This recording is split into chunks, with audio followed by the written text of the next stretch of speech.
ರಾಜ್ಯವನ್ನೇ ಬೆಚ್ಚಿ ಬೀಳಿಸಿದ ಬೆಂಗಳೂರಿನ 7 ಕೋಟಿ ಹಣ ರಾಬರಿ ಕೇಸ್ನ ಸಂಬಂಧ ಕುಪ್ಪಂ ಬಳಿಯ ಕೂರ್ಮಾನಿಪಲ್ಲಿಯಲ್ಲಿ ಹಣ ಸೀಸ್ ಆಗಿದೆ.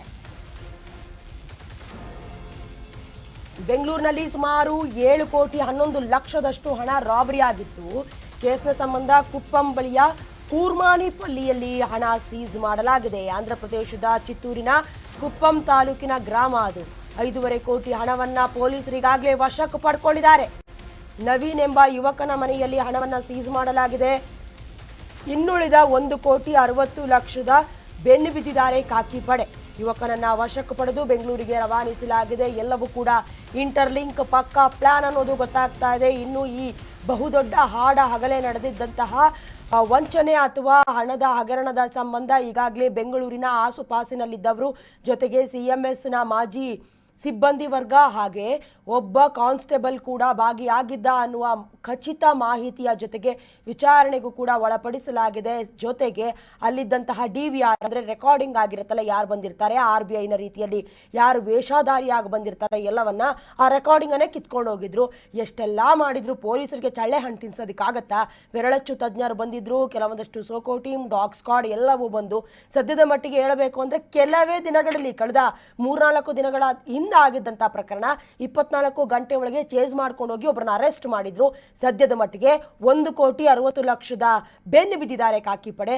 ಆಂಧ್ರ ಪ್ರದೇಶದಲ್ಲಿ ಪತ್ತೆಯಾಗಿದ್ದಾರೆ ಆರೋಪಿಗಳು. ಸೇಮ್ ಆಸ್ ಇಟ್ ಈಸ್ ಬೀದರ್ನಲ್ಲಿ ಆಗಿತ್ತಲ್ಲ ಅದೇ ರೀತಿ ಹೈದರಾಬಾದ್ನಲ್ಲಿ ಸಿಕ್ಕು ಬಿದ್ದಿದ್ರು.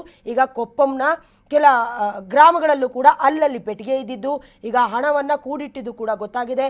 ಯಾರ್ಯಾರ ಕೈವಾಡ ಇದೆ ಎಲ್ಲವೂ ಕೂಡ ಬೆಳಕಿಗೆ ಬರಬೇಕಾಗಿದೆ.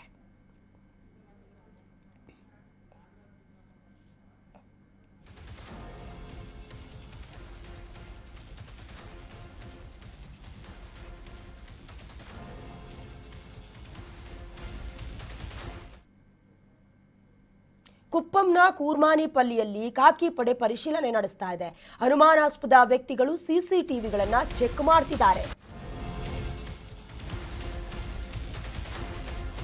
ಆಂಧ್ರ ಪ್ರದೇಶದ ಕುಪ್ಪಂನ ಕೂರ್ಮಾನಿಪಲ್ಲಿಯಲ್ಲಿ ಖಾಕಿ ಪಡೆ ಪರಿಶೀಲನೆಯನ್ನ ನಡೆಸ್ತಾ ಇದೆ. ಅನುಮಾನಾಸ್ಪದ ವ್ಯಕ್ತಿಗಳು ಯಾರಾದರೂ ಸಿಕ್ಕಿದ್ರೆ ಅಥವಾ ಅಲ್ಲೇನಾದರೂ ಅನುಮಾನ ಬಂದಂತಹ ಸಂದರ್ಭದಲ್ಲಿ CCTVಗಳಿದ್ರೆ ಚೆಕ್ ಮಾಡಲಾಗ್ತಾ ಇದೆ. ಸದ್ಯ ಹಣವಿದ್ದ ಖಾಲಿ ಬಾಕ್ಸ್ ಅನ್ನ ಖಾಕಿ ಪಡೆ ವಶಕ್ಕೆ ಪಡ್ಕೊಂಡಿದೆ. ಹಣವನ್ನ ತುಂಬಿಕೊಂಡು ಬಾಕ್ಸ್ ಎಸೆದು ರಾಬರ್ಸ್ ಪರಾರಿಯಾಗಿರೋದು ಗೊತ್ತಾಗಿದೆ. ರಾಬರ್ಸ್ ಬಂಧನಕ್ಕೆ ಆಂಧ್ರ ಪ್ರದೇಶದ ಚಿತ್ತೂರಲ್ಲಿ ಆಪರೇಷನ್ ನಡೀತಾ ಇದೆ. ಸಂಬಂಧಪಟ್ಟಂತೆ ಈಗಾಗಲೇ ಕರ್ನಾಟಕ ಪೊಲೀಸರಿಗೆ ಆಂಧ್ರ ಪ್ರದೇಶದ ಪೊಲೀಸರು ಕೂಡ ಸಾಥ್ ನೀಡೋದ್ರ ಮೂಲಕ ಕೈ ಜೋಡಿಸಿದ್ದಾರೆ. ಸದ್ಯ ಹಣ ಇದ್ದ ಬಾಕ್ಸ್ ಅನ್ನ ಡೌಟ್ ಬರಬಾರ್ದು ಅಂತ CMSನಲ್ಲಿ ಅಥವಾ ವೆಹಿಕಲ್ನಲ್ಲಿ ಬರುವಂತಹ ಹಣವನ್ನ ಗೊತ್ತಿರೋ ಹಾಗೆ ಬಾಕ್ಸ್ಗಳಲ್ಲಿ ಹಾಕಿರ್ತಾರೆ. ಒಂದು ರೀತಿಯ ಅಲ್ಯೂಮಿನಿಯಂ ಅಥವಾ ಕಬ್ಬಿಣದ ಬಾಕ್ಸ್ನ ರೀತಿಯೆಲ್ಲ ಇರುವಂತಹ ಬಾಕ್ಸ್ನಲ್ಲಿ ಹಣವನ್ನು ಇರಿಸಿರ್ತಾರೆ, ಜೊತೆಗೆ ಲಾಕ್ ಮಾಡಿರ್ತಾರೆ. ಅನುಮಾನ ಬರಬಾರ್ದು ಅಂತ ಈಗ ಹಣವನ್ನು ಕಾಮನ್ ಬ್ಯಾಗ್ಗೋ ಅಥವಾ ಚೀಲಗಳಿಗೋ ತುಂಬಿಸ್ಕೊಂಡು ಹೋಗಿರುವಂಥ ಸಾಧ್ಯತೆ ಇದೆ. ಅಲ್ಲಲ್ಲಿ ಈಗ ಏನು ದೃಶ್ಯದಲ್ಲಿ ಗಮನಿಸ್ತಾ ಇದ್ದೀರಾ ಅದೇ ರೀತಿ ಈಗ ರೋಡ್ನ ಸಂಧಿ ಗೊಂದಿಲೆಲ್ಲ ಎಲ್ಲಿ ಬೇಕಂದಲ್ಲಿ ಬಿಸಾಕಿದ್ದಾರೆ. ಜೊತೆಗೆ ಈ ಕರ್ನಾಟಕದಿಂದ ಆಂಧ್ರ ಪ್ರದೇಶಕ್ಕೆ ಯಾವ ಮಾರ್ಗದಲ್ಲಿ ಹೋಗಿದ್ದಾರೆ, ಎಲ್ಲೆಲ್ಲಿ CCTVಗಳು ಸಿಗ್ತವೆ, ಜೊತೆಗೆ ವೇಷಧಾರಿಯಾಗಿ ಏನಾದರೂ ಬಂದಿದ್ರಾ, ವೆಹಿಕಲ್ ನಂಬರನ್ನು ಈಗ ಇನೋವಾ ಕಾರ್ಗೆ ಶಿಫ್ಟ್ ಕಾರ್ದು ನಂಬರ್ ಪ್ಲೇಟ್ ಹಾಕ್ಕೊಂಡಿದ್ರಲ್ಲ ಆ ರೀತಿ ಏನಾದರೂ ಬುದ್ಧಿವಂತಿಕೆಯನ್ನು ಪ್ರಯೋಗ ಮಾಡಿದಾರಾ, ಎಲ್ಲವೂ ಕೂಡ ತನಿಖೆ ಆಗ್ತಾ ಇದೆ, ಪರಿಶೀಲನೆ ನಡೀತಾ ಇದೆ. ದೃಶ್ಯದಲ್ಲಿ ಗಮನಿಸ್ತಾ ಇದ್ರೆ ಒಂದು ಕಡೆ CCTVಯನ್ನ ಚೆಕ್ ಮಾಡ್ತಾ ಇರೋದು, ಮತ್ತೊಂದು ಕಡೆ ಆರೋಪಿಗಳನ್ನ ಎಡೆಮುರಿ ಕಟ್ಟಲೇಬೇಕು ಅಂತ ಸವಾಲಾಗಿ ತೆಗೆದುಕೊಂಡು ಕರ್ನಾಟಕ ಪೊಲೀಸರು ಚಾಲೆಂಜ್ ಅನ್ನು ಅಕ್ಸೆಪ್ಟ್ ಮಾಡ್ಕೊಂಡಂತೆ ಕಾಣಿಸ್ತಾ ಇದೆ. ಸಂಬಂಧಪಟ್ಟಂತೆ ರಾಬರ್ಸ್ ಬಂಧನಕ್ಕೂ ಕೂಡ ಆಂಧ್ರ ಪ್ರದೇಶದ ಚಿತ್ತೂರಿನಲ್ಲಿ ಆಪರೇಷನ್ ಬಹಳ ದೊಡ್ಡ ಮಟ್ಟಿಗೆ ಆಗ್ತಾ ಇದೆ.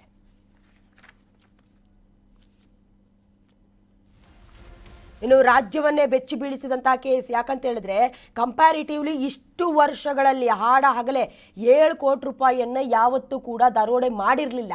ಹಾಗಾಗಿ ಅಷ್ಟೊಂದು ಸೆಕ್ಯೂರಿಟಿ ಇತ್ತು, ಗನ್ಮ್ಯಾನ್ ಇದ್ರು, ಜೊತೆಗೆ CMS ಸಿಬ್ಬಂದಿಗಳಿದ್ರು ಕೂಡ ಯಾವುದೇ ಆಧಾರ್ ಕಾರ್ಡನ್ನು ತೋರಿಸ್ದೆ ನಾವು RBIನವರು ಅಂತ ತಕ್ಷಣ ಬಿಡೋದಕ್ಕೆ ಸಾಧ್ಯನಾ? ಯಾಕಂದರೆ ಮತ್ತೊಬ್ಬ ಸಿಬ್ಬಂದಿಯನ್ನು ಕೂಡ ಕೂರಿಸ್ಕೊಂಡಿದ್ದಾರೆ. ಅದಾದ ಮೇಲೆ ಮುಂದೆ ಬಂದಂತಹ ಕೆಲ ಸ್ಟಾಪ್ಗಳಲ್ಲಿ ಲೊಕೇಶನನ್ನು ಆಫ್ ಮಾಡೋದ್ರ ಮೂಲಕ ಅಂದರೆ ಲೊಕೇಶನನ್ನು ಡೈವರ್ಟ್ ಮಾಡಿ ಮಾಡಿರೋದು ಕೂಡ ಪೊಲೀಸರ ಅಥವಾ ಈಗ ಮಾಜಿ ಪೊಲೀಸ್ ಏನಿದ್ದ ಕಾನ್ಸ್ಟೇಬಲ್ ಏನಿದ್ದ ಆತನ ಸಹಾಯದಿಂದ ಇಷ್ಟೆಲ್ಲ ಆಗಿರಬಹುದು ಅನ್ನುವಂತಹ ಸಂಶಯಗಳು ಕೂಡ ಮೂಡ್ತಾ ಇದೆ. ಸದ್ಯದ ಮಟ್ಟಿಗೆ ನಮ್ಮ ರಾಜ್ಯಕ್ಕೆ ಹತ್ತಿರವಿರುವಂತಹ ಆಂಧ್ರ ಪ್ರದೇಶದಲ್ಲಿ ಈಗಾಗಲೇ ಆಂಧ್ರ ಪ್ರದೇಶದ ಕುಪ್ಪಂನ ಕೂರ್ಮಾನಿಪಲ್ಲಿಯಲ್ಲಿ ಖಾಕಿ ಪಡೆ ತೀವ್ರ ಪರಿಶೀಲನೆಯನ್ನ ಮಾಡಲಾಗ್ತಾ ಇದೆ. ಸಂಬಂಧಪಟ್ಟಂತೆ 20ಕ್ಕೂ ಹೆಚ್ಚು ಮಂದಿಯನ್ನ ವಿಚಾರಣೆಗೂ ಕೂಡ ಒಳಪಡಿಸಲಾಗಿದೆ. ಕಿಂಗ್ ಪಿನ್ ಯಾರು, ಯಾವ ಉದ್ದೇಶಕ್ಕಾಗಿ ಹಣವನ್ನ ದೋಚಲಾಯಿತು, ಸಂಬಂಧಪಟ್ಟಂತೆ ಇನ್ನು 1,60,00,000 ಹಣ ಸಿಗಬೇಕು, ತೆಗೆದುಕೊಂಡು ಬೇರೆ ದೇಶಕ್ಕೆ ಪರಾರಿಯಾಗಿದ್ದಾರಾ ಅಥವಾ ಡೌಟ್ ಬರಬಾರ್ದು ಅಂತ ಬೆಂಗಳೂರಿನಲ್ಲೇ ಇದ್ದಾರಾ, ಎಲ್ಲದಕ್ಕೂ ಕೂಡ ಪರಿಶೀಲನೆ ತನಿಖೆಯ ಮೂಲಕ ಉತ್ತರವನ್ನ ಕಂಡುಕೊಳ್ಬೇಕಾಗಿದೆ.